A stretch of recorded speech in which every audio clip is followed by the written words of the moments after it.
Hello, my name is Nicholas Allen, and as Director of the Wilson Center for Humanities and Arts at the University of Georgia, I am involved in the Coasts, Climates, Humanities and the Environment Consortium, which is funded by a pilot grant from the Andrew W. Mellon Foundation, for which we are all very grateful. The Mellon Foundation support has enabled researchers from the University of Georgia, the University of North Carolina at Chapel Hill, the University of Florida, and Louisiana State University to build a series of site-specific and publicly engaged research projects in coastal places, which look at questions of climate breakdown, community resilience in face of historical and contemporary marginalization, and the capacity of the humanities to imagine the futures of places under threat from storms and sea rise. Our site-specific research has been interrupted, like everything else, by the pandemic.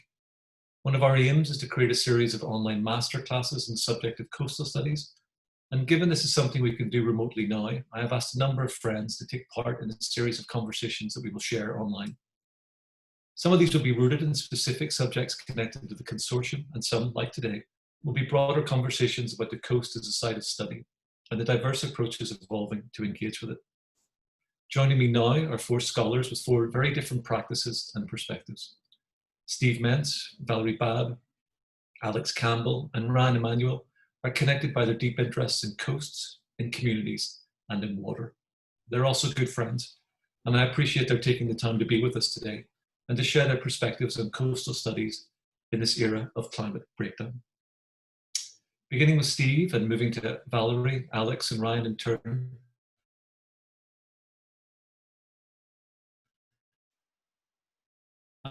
I'm going to ask a series of, you're watching this, if you have questions of your own for any of us, please do email me, and we will try to continue the dialogue as the consortium moves forward. So, Steve, greetings. Your new book has been published, congratulations. It's the latest in a long line of books, essays, and events you've been involved with to do with the sea. So let me begin by asking, how did you become interested in the coast as a site of study? Yeah, thank you, by the way, Nicholas, for organizing this event, and also for helping all of us to think collectively together this time when we're relatively isolated. About your preview of a couple of days ago, and thinking that I am doing my best in my work to come to the coast from the other side, from the offshore side.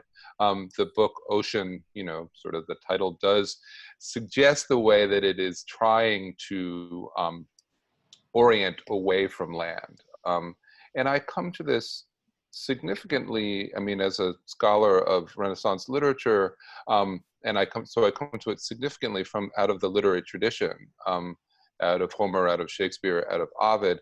But I'm also like the great challenge and pleasure for me of doing work in an oceanic context is to work between metaphoric or poetic traditions that are associated with the sea. The sea is a site of change, of alterity, of sort of more than human violence and dynamism, and also the sea is a deeply practical place, right? A place of labor, a place of physical contact, a place that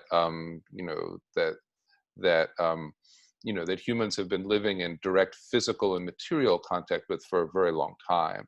And so trying to move between the material and the metaphorical is really the core of the sort of work the writing I've been trying to do about the ocean and the coast for many years. And the coast is a slightly, like ocean has been the word that has been dominating my scholarship for a while. Thinking about coast is an interesting perspective, right? It's a little bit more intimate to human relations with watery spaces. And maybe that's something we can talk about and think about together over the course of this event. Yeah, so I would like that. You make me think, though, in the literary tradition, so much of that was on the water rather than in it. Yeah. And I suppose there's something about the coastal which invites a kind of depth or immersion that perhaps the deep ocean doesn't. Yeah, exactly. And I think that there's a long tradition of sort of looking at this from the line, the Lucretian tradition, in which the position of most interest is being on land and watching a ship wrecking, and that produces, you know, in the Stoic philosopher, this sense of like, I am rooted, I am grounded, I am safe, I am stable. I do not wish to put myself in the position of the sailor in the ship that's being that is being subject to the buffets of fortune, right? This long tradition in which the sea is a metaphor and a physical representation of the problems of fortune.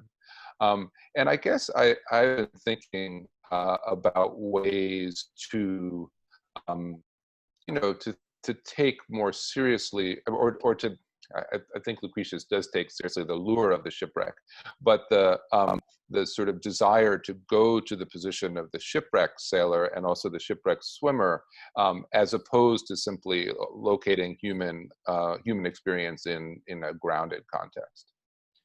And to go back to your point also about the early modern period from which your first study proceeded, Mm-hmm. and I suppose this is a record that we're 15 minutes into the conversation. This is the first time I mention Ireland, but it seems inescapable often that that period is also what was once framed as discovery is also about exploitation, about Yes, domination, absolutely. about colonization. And do you think, have you found in your thinking about the oceanic and about the idea of transport and movement, exchange even, that as you've come towards the modern, do those conditions still hold? Have they changed over time? Now that you have such a deep historical perspective on the oceanic, how do you think of it? Yeah, I mean, I think that, so I think two things, I guess. I think both that the sea is, you know, historically been a site of exploitation of natural resources as well as human resources. You know, and in the early modern context, you think about the English invasions of Ireland, and then the colonization of the New World in the Far East. But I guess the continuing processes that get framed as discovery, you know, up to and including things like the voyages down to the Marianas Trench, or the innovation of scuba in the mid 20th century, which is framed as a way of discovering an element of oceanic experience that had previously been unavailable to humans, or, you know, available only in very sort of complicated, technologically mediated sort of ways. And so I guess I think that access is such a problem. Access is a sort of a coastal legal problem in the United States too. If you think about beach access, something which is coming up again, I think, in our current conditions, in which you know, the beach towns in the Northeast where I live are really concerned about about tourist arrivals, in the way that tourists would normally be arriving in the summertime. And so there's this kind of allure of discovery and a long, painful history of exploitation and disruption of coastal communities by all sorts of people who come to them. You know, sometimes with hostile intent, and sometimes with you know, hostile effects, although not necessarily hostile intentions. And Steve, just one last question before we move on to Valerie then. I've also been thinking a lot over time, and one of the things that we're trying to do in the consortium is, I suppose, connected to access, and thinking about how the past, the present, literature, history, voices of all kinds are orchestrated and represented. And I know in writing about the coast myself, my own kind of writing has changed. I write differently now about literature than I used to. And I wonder, just having published this ocean book, have you gone along not just about what you're writing about, but how you write? Is there a question of style in all this too? Yeah, absolutely. And I think about, I mean, I've been thinking about this over the last several projects. Ocean is one of two books I've written that don't have any footnotes, which is sort of a scary thing for a professor to admit. But that part of what I'm trying to capture and represent is the sort of visceral feeling of an encounter with salt water, or other kinds of water, but mostly salt water. And so one of the things that has asked of me, and I'm not sure if I always get it right, or get close to it, is a more experimental style than the sort of traditional, more buttoned down, more carefully footnoted kind of approach that I was taught in graduate school. And one of the other things, and this maybe is a transition onto the rest of the panel too, is for me, the most exciting way to do that is to do it in collaboration. So the Ocean Book is a work of collaboration with the visual artist Vanessa Dawes, who's an artist, swimmer, videographer. So she produced a series of illustrations in dialogue with each of the chapters in the book. And I feel like the kinds of collectivities that gather around oceanic scholarship in the sciences and the arts and the humanities, in the sort of public experimental arts, that is that's the kind of experiment that I think is most fruitful and most challenging, and sort of causes the greatest degree of change in my own work, and I hope also in the work of the people that I'm in dialogue with. Yeah, and I hope everyone else feels similarly, actually. But I must say I find the coastal studies community writ large, the blue humanities, the environmental humanities concerned with water, to be one of the most welcoming and open. And I'm not sure if it's just because it's at a point of growth. I hope it always continues to be so, with that interaction with visual artists and with communities, that real exchange that goes on, that real sense of connection. I've enjoyed it very much, and an openness to actually to try different things, which has been wonderful. And I know that Alex will have much to say about this, because her workshops and work have very much pointed in this direction. Now, Valerie, my friend, who I only see not enough. I know, true. And we first met as colleagues in the English department at the University of Georgia before you went to be Andrew Mellon Professor in the Humanities at Emory University. And we miss you dearly. And we all know your foundational history of the African American novel, which was published by Cambridge in 2017. But I think of you too, of the work that you did before, about those communities of people who were impressed into the United States through Jekyll Island on the coast of Georgia. The partnership you had with the Georgia Museum of Art, and thinking about the descendants of those people who were brought to the United States under those illegal and immoral conditions. And so the coast, along with your long-standing interest in places like Georgetown, ports, cities where people aggregate from the sea, have been part of your work for a long time. And I wondered, did you want to say anything just by way of introduction about that? Yeah, I think my engagement with coast and waterways in general sprung up just being an Americanist and noticing how many writers and thinkers frame water as a place where the ideals of freedom and democracy were possible in ways they weren't on landed structures and institutions of the United States. So clearly, I think of someone like Herman Melville in Moby Dick, where only on a boat in the ocean with this multiracial crew can questions of democracy be fully explored. Or Huckleberry Finn, where only on the body of the Mississippi can Huck and Jim ask the social questions that that novel wants to ask. But increasingly, I've also been really attracted to how water is framed in African-American cultural understandings. And on both a figurative, but also a very literal level. We think a lot about the Underground Railroad as being the main track from slavery to freedom of many Blacks in the Americas, but water was equally as important. Many slaves achieved their freedom by going to sea as opposed to by going to land. And I think about all of the images and recapturings of that in both fictional and non-fictional African American literature.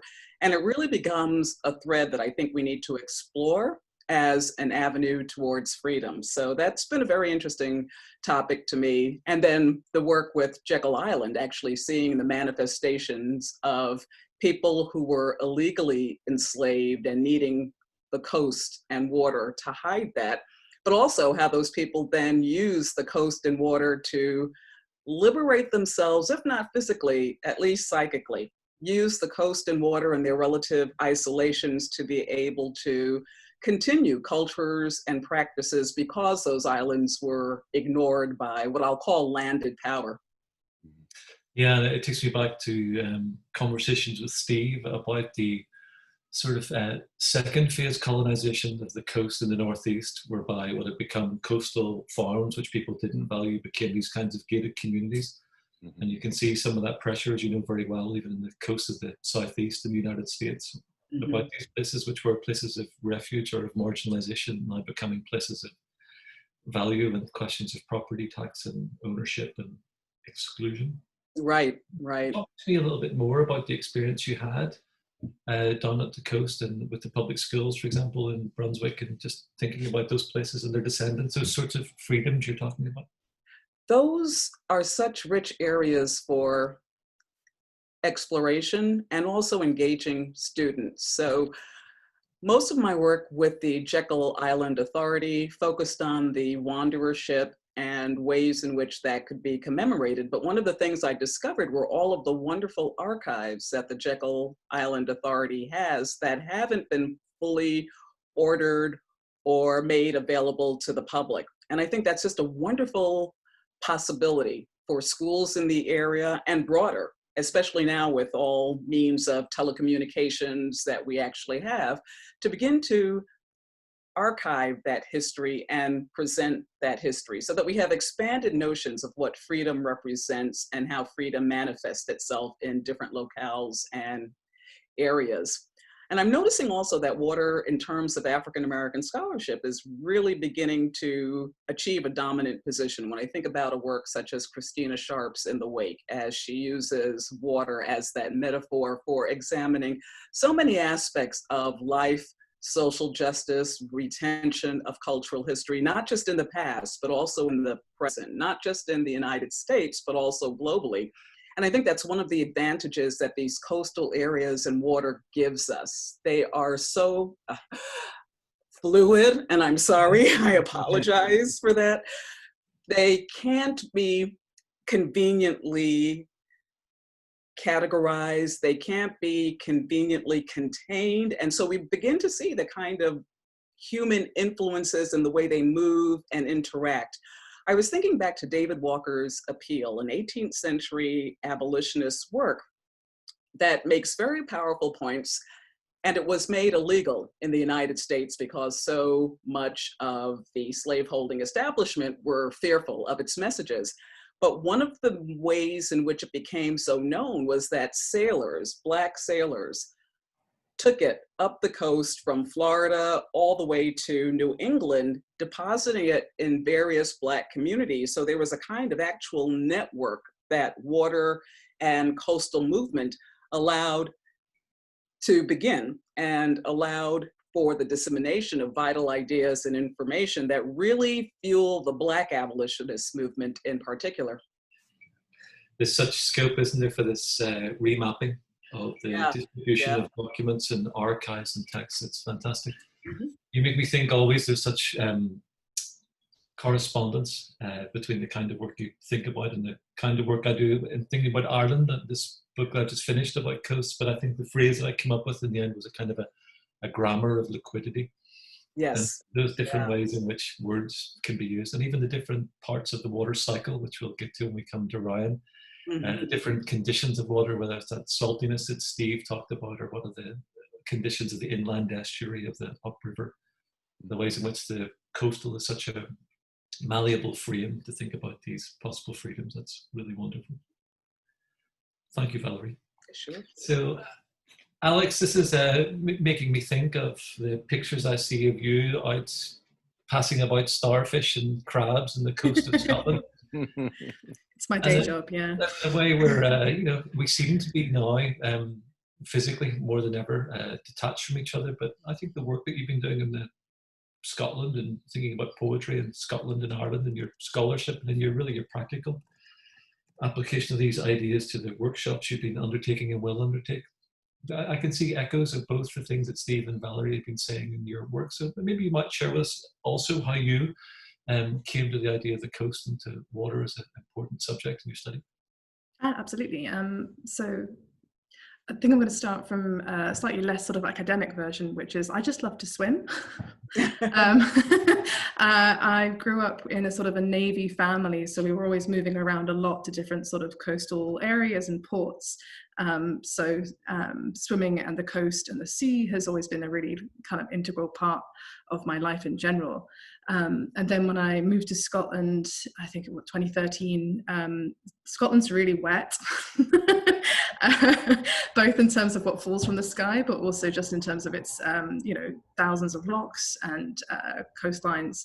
So I think it was inevitable really that I would get drawn to thinking about coasts and islands.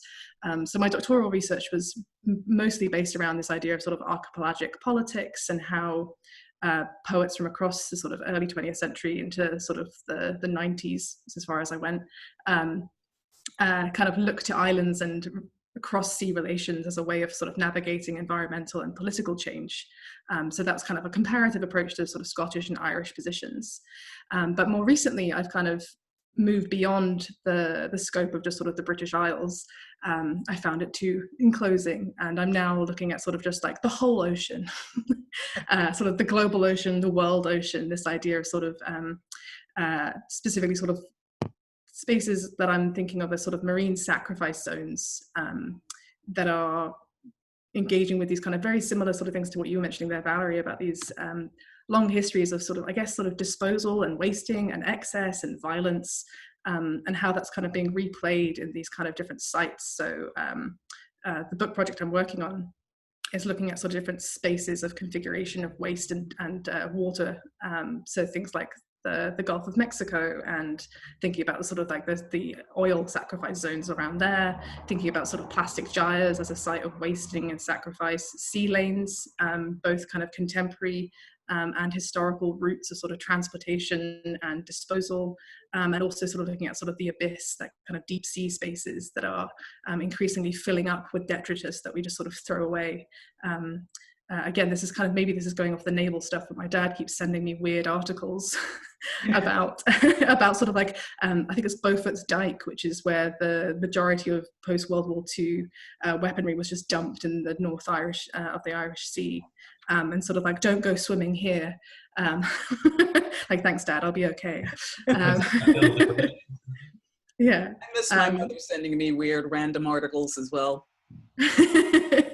Yeah, it's good. I mean, it's better than them sending me weird Facebook posts about, the current crisis. So that's nice. Here, Alex, for 1 second, just while you're talking about these zones, I have a wonderful colleague here who is called Mandy Joy, who's one of the world's great oceanographers, and she was involved in the science of the cleanup after the Deep Horizon spill. And we're going to come to Ryan in a minute or two, but obviously in these questions of excess and waste and pollution, you've had to engage with the scientific as well as the naval. And would you talk a little bit about that? Because we've talked about the visual arts, we've talked about the historical. How have you found that engagement with the marine scientific? I often kind of wonder whether or not I'm actually a literature lecturer in terms of the amounts of sort of different subjects that you're kind of necessitated to get in contact with. I think whenever you come into contact with water as a research subject, you have to think across different spectrums and disciplines. And I think that's something that kind of Steve was mentioning as well, this idea of sort of collaboration being at the very heart of sort of water research, or even again, like Valerie, when you're mentioning about Christina Sharp's text in The Wake, and what I love about that text is the way that she just sort of explodes kind of critical writing as something that can be like the kind of the normal boundaries of genre, or just kind of different forms of enclosure. I think water is obviously, it overflows, it spills. I'm going to do so many puns and terrible turns of phrase. You can't help it. But it requires you to step outside of your sort of normal boundaries of disciplinary focus. So I've been working, reading a lot about to do with sort of engineering with my work on, I also work on hydropower and marine energy, as well as sort of waste discourses. So that involves reading through a lot of sort of policy documents, which are really, really long and boring. But there's an interesting ways in which there's narrative embedded in those texts, which I find is really interesting. So people kind of anticipate that, if you're a literature lecturer or a scholar, you only find narrative in the kind of common places. but these particular kind of forms of thinking about water through policy, through experimentation, through scientific access, they're also bound up with different cultural imaginaries, the way that we think about water, the way we think with or through, and the different sort of narratives that are found within those texts are really quite rich and under-researched, I would think, at the moment. Such an interesting idea. You're talking about the one ocean. It reminds me of Tim Robinson's meditations on the islands and thinking about the way the seas were connected. But of course, as you say, the cultural understandings of water are so diverse, even across very small ranges of territory. So it's wonderful. Yeah, absolutely. Before we move to Ryan, you had mentioned that you have been funded for a set of workshops in the future. Would you like briefly to tell us about your ideas for those? I think a great example, Yes. kind of embodied or enabled. Absolutely. So they are actually all just ideas right now because of obviously everything that's going on. But this was a grant that I was awarded along with my colleague, Michael Pay, for a series of workshops on sort of the blue humanities, and ocean futures is kind of what we thought about, or water futures in general. So there were going to be a series of workshops focusing on specific crises. So the first one was going to be on sort of the futures of fisheries, the futures of offshore energy, and then the futures of coasts. And these would kind of be events that were funded by, I should probably do a shout out to the Royal Society of Edinburgh.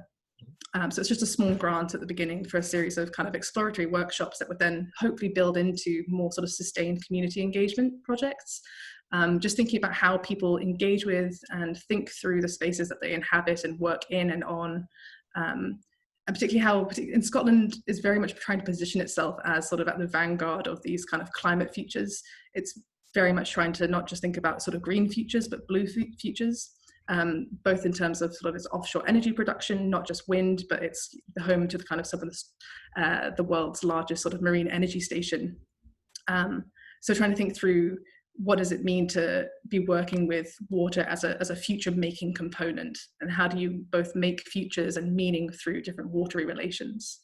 But hopefully they'll come back on, in the next few months. We'll see what happens. Because the other idea was to have that intersect with the COP26, which was going to be happening in Glasgow, but that's now been delayed till next year. So we'll have to see what happens with that. But it would be kind of connecting with different sort of community groups, action projects, and charities that are all kind of focusing on water and the way that kind of water transformation aligns with social transformation. So how do we think about rising waters in line with sort of social uprising, or geophysical transformation with social transformation? So those are the kind of things that we're trying to write, really simple stuff. Wonderfully put, though, thank you. And a great connection to Ryan, who has been very patient in all that I've ever called upon him to do. Ryan is a wonderful water scientist from NC State University, and am I right to say you're to go to the National Humanities Centre in the coming year? Yes. As a fellow there, where you will be a wonderful part of that complement. And as is the way with social media, I more think of Ryan in his canoe taking water samples in the estuaries of the state of North Carolina than I do thinking of him sitting at home with his headphones on. But you were wonderful at our first event that we had, the National Humanities Centre, earlier in the year. Ryan joined the panel and gives great perspective on community as well as on the science of water. And I was really touched, actually moved by your commitment to the people you work with and as part of, and you're thinking about pollution, about access to water, about the future really of our waterways. So in a way, your language is slightly different from all of us literary and cultural and historical scholars, but maybe Ryan, you might just share with us how you got interested in water as a subject, and speak a little bit about where you're from and how you see water being important to your community. Sure. Yeah. So, my family raised me close to the water, and part of that stems from our identity as Lumbee Indians. Our namesake river, the Lumbee, flows through Robeson County in eastern North Carolina. My parents were born and raised there, as were their parents. And I spent substantial time there as a child. So to give you some context, the Lumbee River is flat. It's a blackwater stream.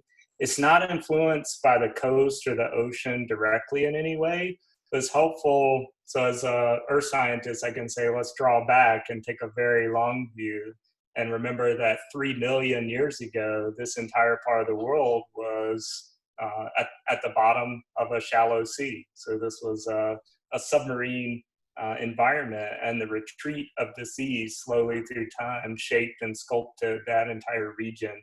So my own life stories infuse with the stories that I grew up with about these watery landscapes and about my own personal experiences on the Lumbee River. The tea-colored water, the gritty sandbanks, and the sights and the smells all along the way. My parents actually moved away from Robeson County 2 hours to the west to Charlotte before I was born. So growing up in Charlotte, I was actually equidistant from the Lumbee River and from the mountains of Western North Carolina, where we spent a lot of time camping, hiking, and paddling along these steep mountain streams. And those streams provided this sharp contrast to the Lumbee River, which is an intimate place that I love dearly, but very different and beautiful in a different way from these rocky whitewater streams. And they're both lovely and complex. I think that sharp contrast is what drove me to want to study rivers and watersheds and water in general for a living. So I devoted my academic studies and my subsequent work to hydrology, which is part of the earth sciences. And really the way that I describe it in the first lecture of my hydrology class is it's the science that helps us to understand the status and the movement of fresh water on Earth. So that distinguishes it from oceanography and marine science because we're in the freshwater realm, but there are a lot of really interesting interfaces at the coast and in those interstitches with coastal environments. And so in a way, I think that I sort of come at the coast from the opposite direction of Steve, from the inland flowing down towards the coast. Although much of my work focuses on the role of plants in the water cycle, over the past several years, we've actually worked on the margins of mainland North Carolina to understand how variations in freshwater flow can actually influence the permeation of salt water deep into the interior. And these lovely coastal wetlands that thrive on inputs of fresh water from rain are being transformed through exposure to salt water, through droughts, storm surges, things like that. So it's really, one of my colleagues has described it as the leading edge of climate change in the Southeast. And I think that's an apt description. But all of this work really has a long-term objective of bending back towards the connections to the Lumbee River that I established as a young person. And then more broadly, how indigenous peoples in North Carolina and around the world interact with water, how it helps to define them as distinct peoples, to shape their cultures, their survivals, and their persistence into the future. I love your descriptions of place, and I want to take you a little further, and perhaps it also connects to your idea of community and to your work as a scientist. But whenever you're on the river, whenever you're on the Lumbee River, when you look out, I grew up by the ocean, by the water, and I look out and I look for a horizon. I look into the distance. I look at the sky frequently. I look for squalls of rain, as Alex is so familiar with. I presume you don't do that whenever you go on to the Lumbee River and you're on your boat. Would you give me an idea of what you scan for? I'm sort of fascinated by your freshwater perspective as you move down the river. Yeah, you know, it's a different experience from being in an open environment. It's much more intimate. And so I personally focus on the finer details, the texture and the color of the water. How deeply into those dense riparian forests can we actually see? Can we distinguish all those vivid shades of green to see those culturally important trees like the bald cypress, which is, you know, this lovely sentinel tree that used to range far and wide along these riparian corridors. And while we still see many of these trees throughout the Southeast today, you know, it's relatively rare to see a big ancient tree that's been there for centuries, or in some cases, you know, more than 1,000 years.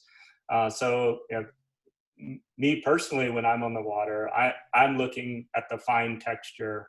And in fact, when I'm out in open water or even on rivers or lakes in the Western U.S., for example, I have this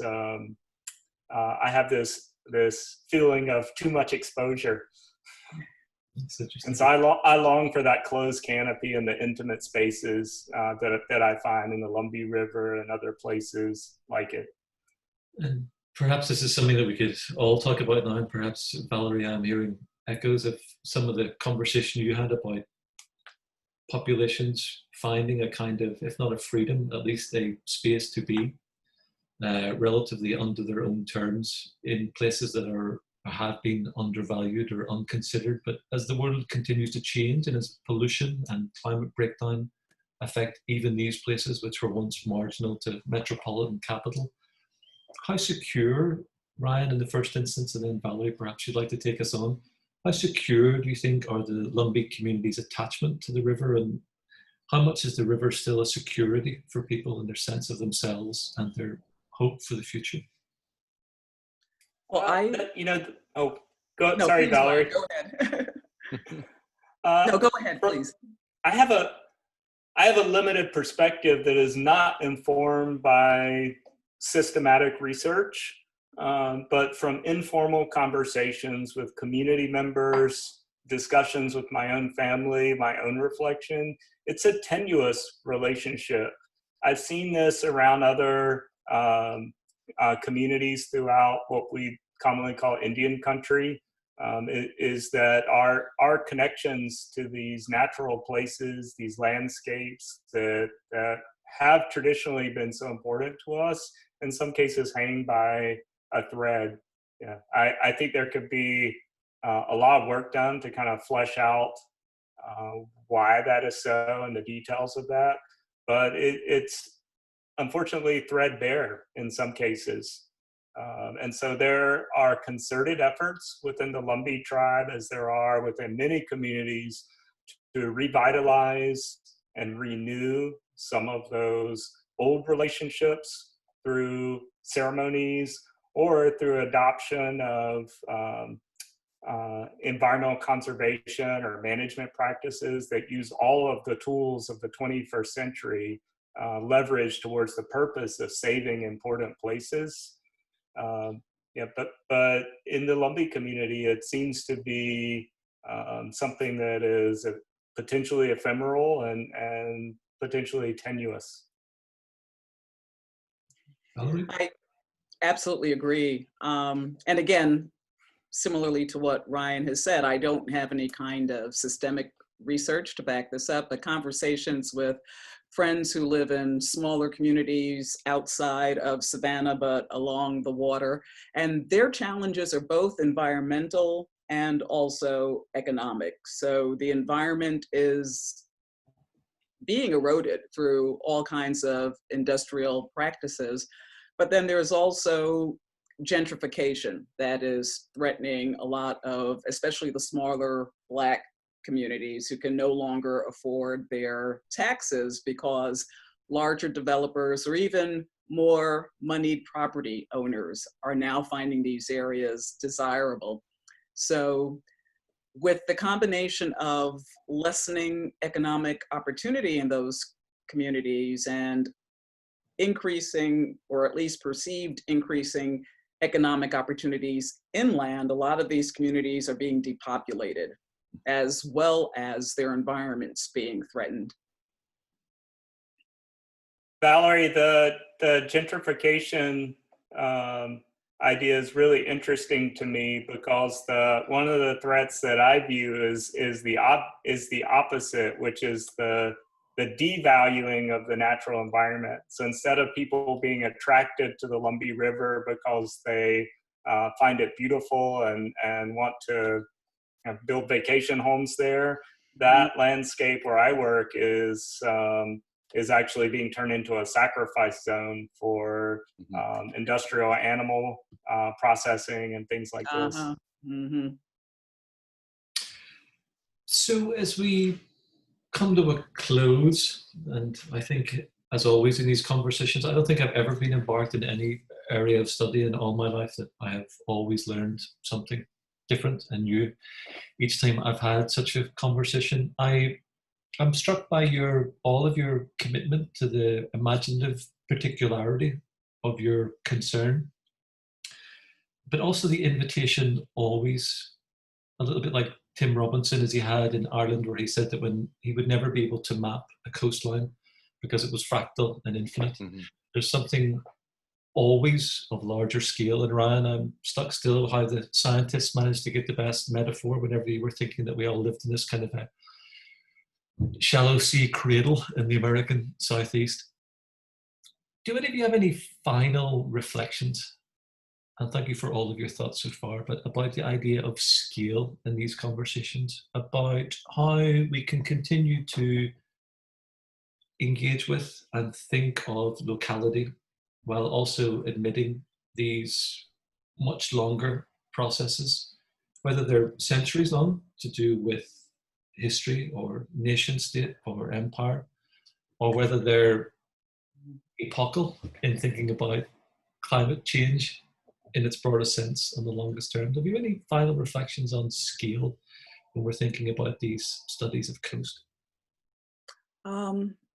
I am involved in a project that has been funded by NEH Cares, and it's going to be kind of a WPA project to gather voices, histories, and experience during the COVID-19 crisis.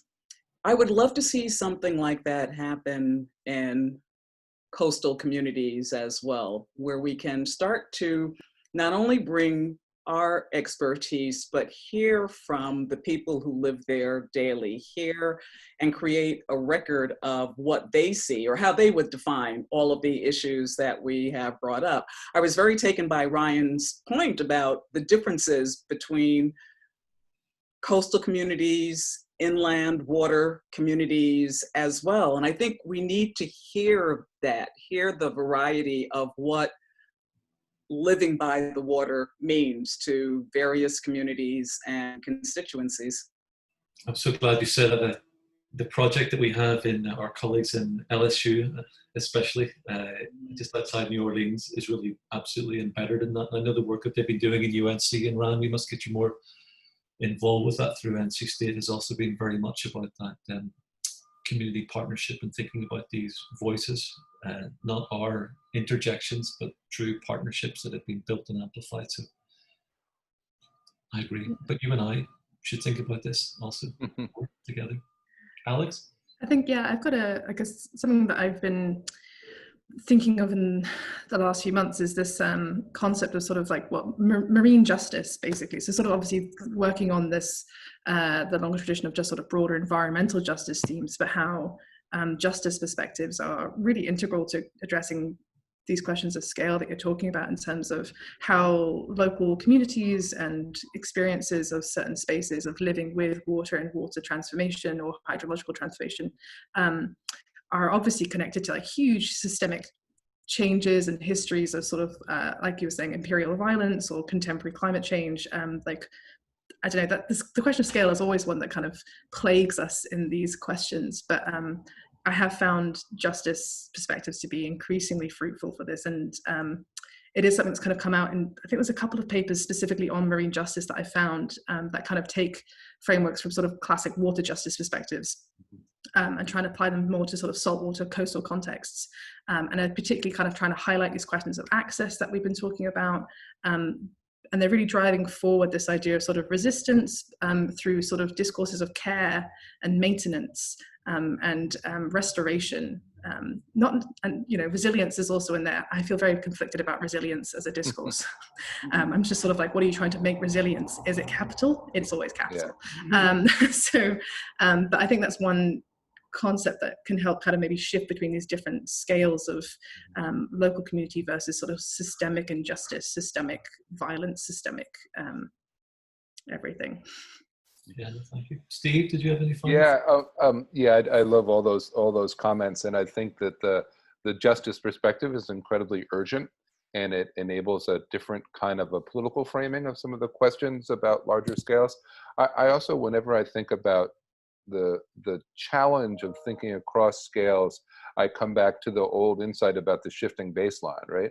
Is that the history, and I think about it especially in terms of the history of people like fishermen or other kinds of people who labor with the sea, is that the way it was when you came into a profession, like the volume of fish, the availability of any resource is generationally fixed, right? We have these perspectives that we think of as the natural baseline that, of course, if we take a longer historical view, are already in crisis at the moment when the baseline is reset.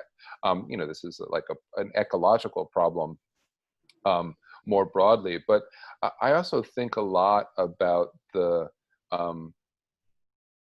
way in which human-sized scales and encounters are both a problem, like we can't think outside of our own little sort of embodied shapes, and also potentially a challenge or a spur in some ways. And I guess I'm thinking about this intensely right now because this is the week in Connecticut when I can go back in the water every day. The water is finally warm enough, almost warm enough, marginally warm enough for me to get my daily high tide swim in. And so there is this way in which I'm just looking, I'm a little more aware of the timing of the tide. It'll be about 3:30 this afternoon, which is a good time in terms of air being warmer. I think more and differently about local cleanliness in the water than I do in the middle of January when I'm not swimming regularly. So there is this way in which like being bounded in one person's experience is really problematic in all sorts of ways, right? But it's also enabling in other ways. I think it like to remind ourselves of the bodily encounter with fresh and salt water, which is at the baseline of a lot of these questions, I think is really, it is potentially fruitful, even though it also causes us to forget or miss other things as well. And then attention to that sense of embodiment, I think, invites a kind of ethical consideration of how we treat each other's bodies too, which is perhaps what this conversation is also invited. And other non-human bodies too. Yes. Very true. Well, always, dear friends, I have enjoyed your company very much. Thank you. This is wonderful. I'm going to thank you also on behalf of the people who will watch this conversation. I found it tremendously informing, exciting. It will help us in the work of the consortium as we go forward. And I will invite you all, please, to keep engaged with us and to help us to learn from you as we all move along. But thank you all and be well. Thank you. Yes, Thank you. Nicholas. Yes, thank you. Thank you.